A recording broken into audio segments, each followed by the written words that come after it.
Currently Kirkland, your source for city news and events in the community. With Pam Jardine at the news desk,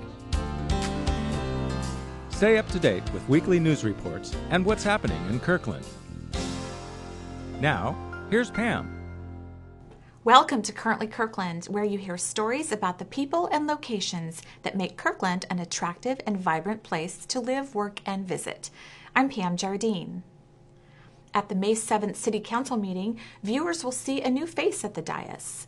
Shelley Klobaugh was selected last month by the Council to fill position number 2, which was vacated in March.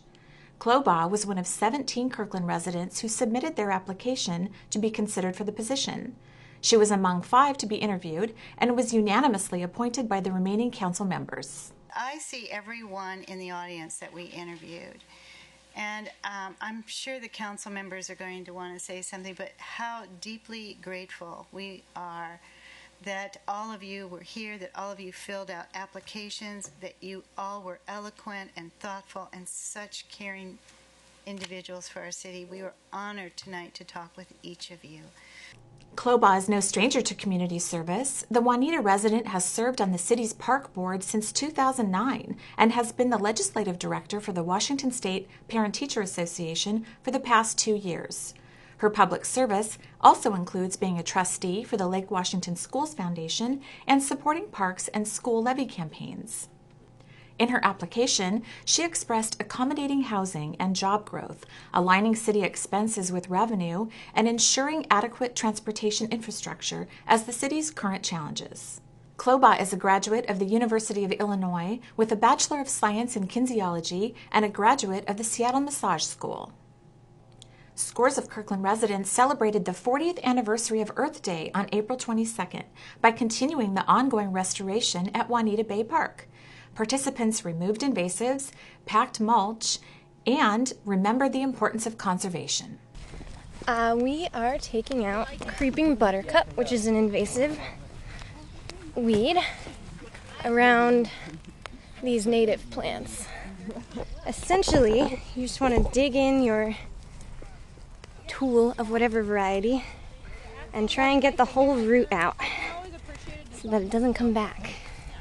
Well, we're clearing out the bad plants, kind of like weeds, like ivy and what they call periwinkle. The periwinkle has a pretty flower, but it spreads too quickly and it doesn't share space with the other plants. So we're clearing that away. While pulling out blackberry bushes, these 3 girls found a salamander. I really enjoy it. It's hard work, but it's like good for work. a It's good worth cause. it, yeah.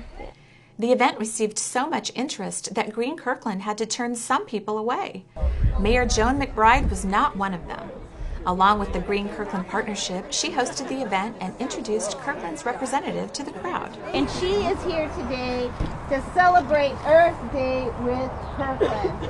So it is my extreme pleasure to introduce to you our representative from the Fightin' First Congressional District, Congresswoman Susan Delbenny.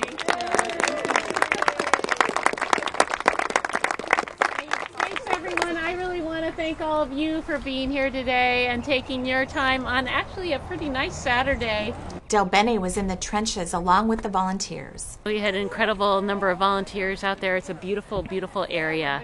And we were rebuilding the meadow. We got the wet meadow and the dry meadow and then the kind of in-between area and going through the different types of plants that will live in each of those areas. And there are just so many beautiful flowering plants. So I look forward to coming back in a few months and seeing all the color out here.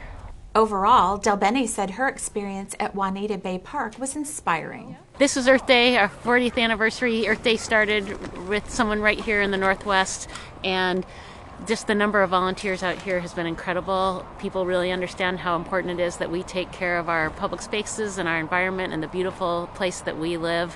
And the support that folks have come out today really is an indicator of how much all of us in the Northwest really value our lands and are willing to, bend our backs and do a little work to help take care of them. Happy Earth Day!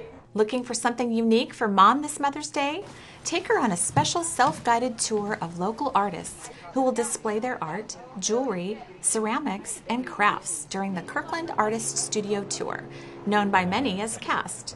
Spend Saturday, May 11th or Sunday, May 12th touring Kirkland's scenic neighborhoods on foot, bicycle, or if you must, by car. Artists will be on hand from 10 a.m. to 6 p.m. to share with you what inspires them to draw, paint, photograph, and create. The event is sponsored by the Kirkland Arts Center, who will host free kids' arts activities on Saturday from 12 to 3 p.m. at the center. For event information, visit kirklandartiststudiotour.com. You might also want to add some other Kirkland special event traditions to your calendar this month. The Kirkland Half Marathon and Mother's Day 5K is scheduled for Sunday, May 12th. Whether you're a runner or a walker, this is a great event to explore Kirkland on your feet at your own speed. Register at promotionevents.com. The Juanita Friday Market opens its 6th season on May 10th at Juanita Beach Park. A visit to the market is a great way to start your weekend. Fresh produce, artisan crafts, and delicious food treats will make you want to visit every week. For a list of vendors, visit kirklandwa.gov. May rounds out with 7 Hills of Kirkland bicycle ride on Memorial Day, Monday, May 27th. 3 routes are available, each with its own scenery to enjoy. For event information, visit 7hills.org.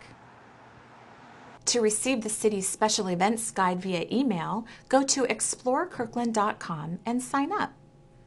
As always, thank you for watching Currently Kirkland. Remember, you can watch us on demand on the city's website, on your mobile devices, and on YouTube. If you have any news tips, suggestions, or comments, please send them to kirklandtv@kirklandwa.gov. We'd love to hear from you.